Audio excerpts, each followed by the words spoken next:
Hi అండి. అందరికీ నమస్కారం. ఈరోజు మరొక మంచి వీడియోతో మళ్ళీ మీ ముందుకు వచ్చేసానండి. ఈరోజు మన వీడియోలో సాంబార్ పొడి లేకుండానే సాంబార్ని గుమగుమలాడుతూ మంచి సువాసనతో, మంచి టేస్టీతో తయారు చేసుకునే విధానాన్ని ఈరోజు మన వీడియోలో చూపించేస్తాను. చూసేయండి. అలాగే చూడని వారు ఎవరైనా ఉంటే ఒక్కసారి చూసి మన ఛానల్ని చెక్ చేయండి. అలాగే వీడియోస్ అన్నీ కూడా చూసి నచ్చితే లైక్ చేసి, షేర్ చేసి మన ఛానల్ సబ్స్క్రైబ్ చేసుకోండి. మరిన్ని కొత్త రెసిపీస్ కావాలంటే మన కామెంట్ సెక్షన్లో కామెంట్ చేయండి. చేయడానికి ట్రై చేస్తాను. ఈ వీడియోలో అయితే ఇప్పుడు గుమగుమలాడే సాంబార్ పొడి లేకుండా సాంబార్ని తయారు చేసే విధానాన్ని చూసేద్దాం. ఇంకెందుకు ఆలస్యం, వచ్చేయండి వీడియోలోకి వెళ్ళిపోదాం. ఇక్కడ చూపిస్తున్న ఇలాగ ప్లేట్లోకి ఇలాగా కందిపప్పుని, అలాగే శనగపప్పుని, పెసరపప్పుని ఇలాగా తీసుకోండి. ఇక్కడ చూపిస్తున్న విధంగా ఈ పప్పుని ఇలా కుక్కర్ గిన్నెలో వేసి ఒక 2 సార్లు శుభ్రంగా కడిగి తగినంత వాటర్ వేసుకుందామండి. ఇందులోని ఇలా వాటర్ వేసుకుని మూత పెట్టి ఒక 4 విజిల్స్ వచ్చేటంత వరకు ఉంచేసుకుందాము స్టవ్ పైన.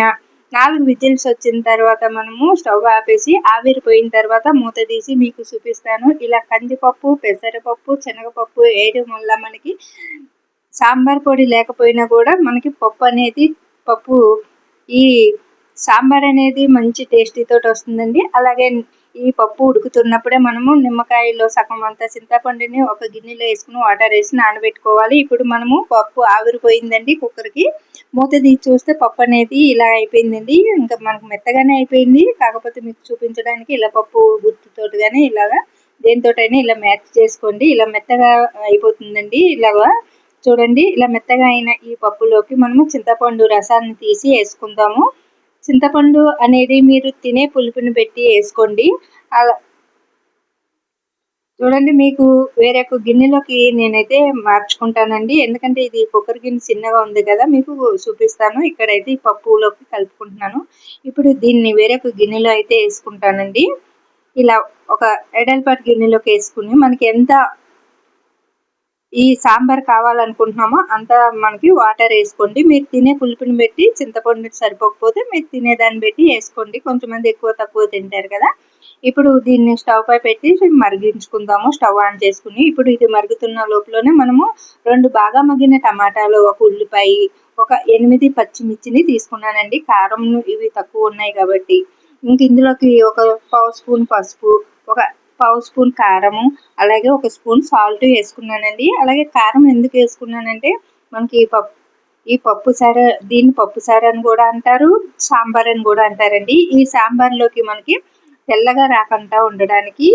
తెల్లగా ఉండకుండా ఉండడానికి ఈ కొద్దిగా కారం వేసుకున్నాం అనుకోండి, మంచి కలర్తో మంచి టేస్ట్తో బాగుంటుంది. ఇప్పుడు మనకి ఇలాగా ఈ సాంబార్ అనేది మసులుతున్నప్పుడు ఇందులోకి ఇలా తిరుగుతుంది చూడండి. ఇప్పుడు మనము కట్ చేసుకున్నవి ఇవన్నీ కూడా వేసేసుకుని మనము దీన్ని మరిగించుకుందాము.